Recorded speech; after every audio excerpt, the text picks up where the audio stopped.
Bonjour à tous les amis, j'espère que vous allez tous bien.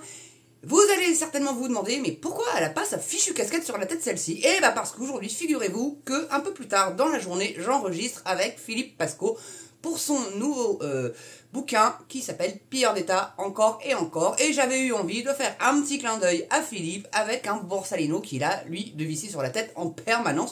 Limite à se demander s'il dort pas avec. Voilà. Donc en attendant de recevoir Philippe, donc la vidéo devrait, l'entretien devrait être diffusé, je pense, normalement, si tout se passe bien. Demain, donc à 18h, 18h30, je crois que ça va être 18h30, hein, l'horaire un peu habituel. Donc j'espère que vous serez nombreux à regarder la vidéo. Je vous cache pas qu'en ce moment, mes vidéos font un peu chou blanc. Est-ce que c'est les thèmes? Est-ce que c'est parce que je suis un peu shadowban? Je sais pas. J'en sais rien, mais en tout cas, je vous invite, si vous n'avez pas déjà vu la vidéo, d'aller les regarder et puis de les faire monter un petit peu, de mettre votre petit commentaire comme d'habitude, le petit pouce, la petite cloche. Et puis faire un petit don sur mon Tipeee ou sur YouYou comme vous le souhaitez, ça aide la chaîne parce que je n'ai pas de subvention, moi, voilà, ce qui me permet d'être libre, enfin libre, c'est un bien grand mot parce que on peut pas quand même dire tout ce qu'on veut, donc la liberté est toute relative. Enfin, en attendant donc, comme je vous disais, de recevoir Philippe tout à l'heure, j'avais envie de revenir un petit peu sur les ZFE parce que ça bouge quand même un petit peu dans cette affaire-là. Et il y a eu une petite passe d'armes gentillette. Hein, c'était pas comme c'était pas avec Ariel et les fils. C'était bien que ça s'est à peu près bien passé. Donc c'était avec Monsieur Bartholomé Lenoir, donc député UDR, et Madame Agnès Pannier-Runacher, ou alors nul à chier comme j'aime l'appeler. Je vous cache pas, celle-là, elle est trouble faite. La chaîne d'ailleurs, je vous la conseille, elle est géniale. Ses analyses sont toujours très fines et très pointues. Moi, j'aime beaucoup. Et donc, la nièce, là, vous allez voir l'argumentation qu'elle donne à ce député pour justifier les ZFE, c'est juste lunaire. Mais lunaire. Je vous laisse écouter. Et c'est parti.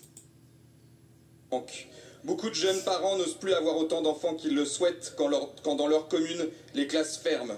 Beaucoup de Français subissent les conséquences d'une immigration incontrôlée qu'ils n'ont pas choisie. Et pourtant, face à ces immenses défis, le gouvernement érige en priorité nationale les zones à faible émission. Les ZFE absurdes et injustes sont l'ultime signe d'une politique qui ne vient plus du terrain, mais d'une idéologie qui le méprise. Ces dernières années, les gouvernements ont joué contre leur camp, car nos campagnes sont au cœur du relèvement de la France. Dans celle-ci, on ne se demande plus ce que la politique peut faire pour nous, mais ce qu'elle va encore faire contre nous. Quand, monsieur le Premier ministre, allez-vous abandonner ces ZFE qui excluent, qui divisent, qui humilient? Dans la ruralité, le revenu médian est de 19 000 € par an, contre plus de 30 000 à Paris. Une voiture neuve coûte en moyenne 34 000 €, inaccessible pour une majorité de Français. Les ZFE sont une fracture de plus entre la France des métropoles et la France des campagnes. Elles sont une gifle infligée à ceux qui nous nourrissent, bâtissent et entretiennent notre pays. La grandeur de la France dans son histoire est celle de l'alliance entre les villes et les campagnes. Son déclin est celui de la déconnexion. En commission, les ZFE ont été abrogés et je veux rappeler le travail mené par mon collègue Pierre Meurin. Monsieur le Premier ministre, votre responsabilité sera historique, vous qui aimez l'histoire, si ces ZFE sont réintégrés en séance par le gouvernement. Abandonnez-le. Voilà. Donc, et là, vous allez avoir Pannier-Runacher qui va lui répondre. Mais elle a quand même été déclarée que les moins riches, ils n'avaient pas de voiture, donc ça ne les concerne pas. Mais vous allez voir les arguments qu'elle... Franchement, moi, quand j'ai entendu ça, je dis, il faut à tout prix que je leur fasse part de ça, parce qu'ils vont péter un plomb. Alors, j'espère que vous êtes assis, parce que là, honnêtement, ça vaut son petit pesant de cacahuètes, je vous le dis.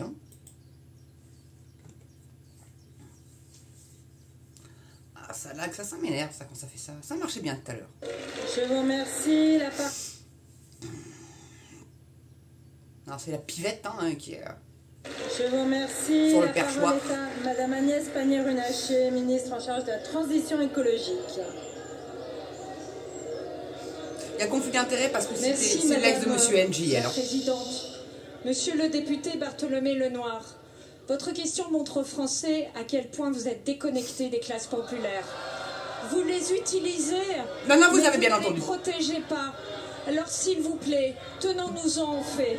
Lunaire. Nous, les Français les plus précaires, sont les premières victimes de la pollution de l'air. Et nous luttons contre ça.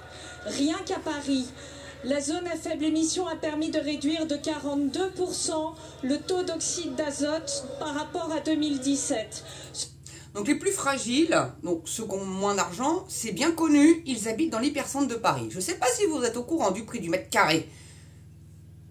À Paris, ou même à Lyon, hein, peu importe, dans les grandes métropoles comme ça, c'est inabordable. Inabordable. Un studio de 20 mètres carrés, vous vous payez une baraque en Normandie, les amis. Hein. Non, mais je vous le dis. Allez, on écoute encore un peu celle-là. Allez, soyez courageux. Si ça veut bien démarrer, ouais, ça lag un petit peu, je suis vraiment navré. C'est sans les aléas des conditions du direct. Ce sont donc des décès évités chaque année. Ce sont donc des mois de vie gagnés pour ces Français qui habitent dans ces zones qui sont polluées. Oui, le gouvernement refuse que les Français soient assignés à domicile, car je le rappelle, ce sont 4,3 millions de Français qui n'ont aujourd'hui accès à aucun moyen de transport. Oui, nous avons entendu le Parlement, nous travaillons justement pour n'exclure personne. Chacun doit avoir le droit de circuler, et surtout les plus vulnérables. Mais chacun a aussi droit à la santé. Il est inacceptable de laisser un monde à deux vitesses prospérer, d'avoir d'un côté un air de qualité et de l'autre un air pollué pour les plus fragiles. C'est tout. Bouge pas, panier, Runachier. On n'a pas d'air pollué à la campagne, ma cocotte. Hein. Hormis l'odeur du fumier quand il y a les semis, mais sinon, tout baigne. Hein. Il n'y a que les grandes villes hein, où c'est pollué de pas possible. Et encore maintenant, ça doit être moins, effectivement, parce que c'est pas parce qu'il y a des feux, c'est simplement parce que la Hidalgo, à Paname, c'est trottinette, vélo et compagnie, quoi. Et qu'elle interdit l'accès aux voitures de plus en plus. Donc c'est pour ça que l'air est moins pollué à Paris. Hein. Par contre, il y a toujours autant de cons, hein, apparemment. Surtout concentrés dans un quartier. Hein. Vous avez remarqué qu'à l'Assemblée, il y en avait un petit paquet. Hein. Bon, il y a un fou furieux à l'Élysée, mais là c'est... C'est le poulailler de la connerie, là. Allez.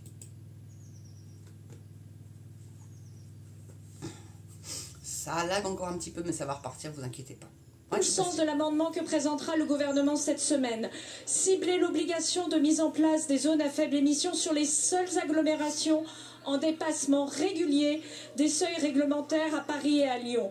Laissez les élus agir dans les autres agglomérations.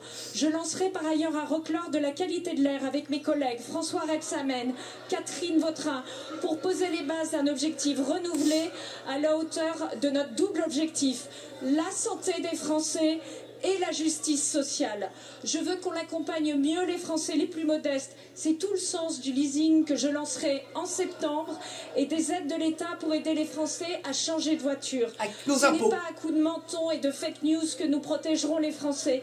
Que faites-vous pour empêcher les 48 000 décès précoces par an de pollution de l'air que nous pourrions éviter? Merci beaucoup. Voilà. Non, mais on croit rêver, en fait. La meuf, elle doute de rien. Non, mais quand on leur dit qu'ils sont déconnectés, pour eux, non, tout va bien. On fait ça pour le bien des Français. Mais d'où t'as vu ça, toi? D'où? Alors que CO2 zéro, hein, carbone zéro, il n'y a plus de verdure, il n'y a plus de plantes, il n'y a plus rien. Mais nous, on continuera à rejeter de toute façon du carbone. Hein, Agnès, donc toi tu veux tous nous buter pour que commence déjà par toi, hein, et puis après voilà, et puis ceux qui meurent de la pollution, c'est triste, mais c'est 48 000 personnes contre combien de millions qui vont plus accéder au centre-ville, Agnès? Alors oui, c'est triste, hein, c'est triste de mourir comme ça, c'est certain, et c'est peut-être même pas en plus la bonne, c'est peut-être pas ça hein, la raison en fait, hein, c'est peut-être pas les microparticules hein, qui font décéder les personnes, hein. C'est peut-être une toute autre raison, hein. C'est un peu comme le Covid, hein. C'est pas le Covid qui tuait, c'était l'injection qui tuait plutôt, voilà, et là c'est en train de sortir là, hein. C'est une hécatombe, et dans 10 ans on verra réellement les effets de la picouse quoi, et ils veulent vacciner, alors attendez parce que là je crois que ils veulent faire 4 picousses pour les femmes enceintes, alors que tu n'as même pas le droit de prendre un Doliprane quand tu es enceinte. 4 picousses. Et l'enfant, maintenant, c'est à partir de 2 mois. Les premières picousses. Normalement, ça ne devrait pas être avant l'âge de 2 ans. Non, les toubibs, ils ne vaccinent pas leur môme avant l'âge de 2 ans. Hein. Dès qu'ils rentrent à l'école maternelle.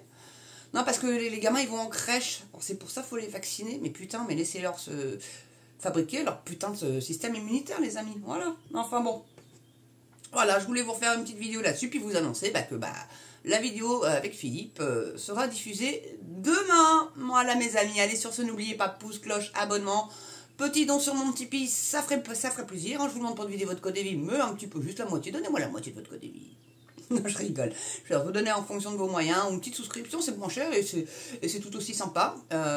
Et puis sinon, portez-vous bien, prenez soin de vous. Carpe diem, en espérant que demain soit meilleur qu'aujourd'hui. Mais c'est pas gagné. Allez, je vous embrasse. À bientôt. Ciao.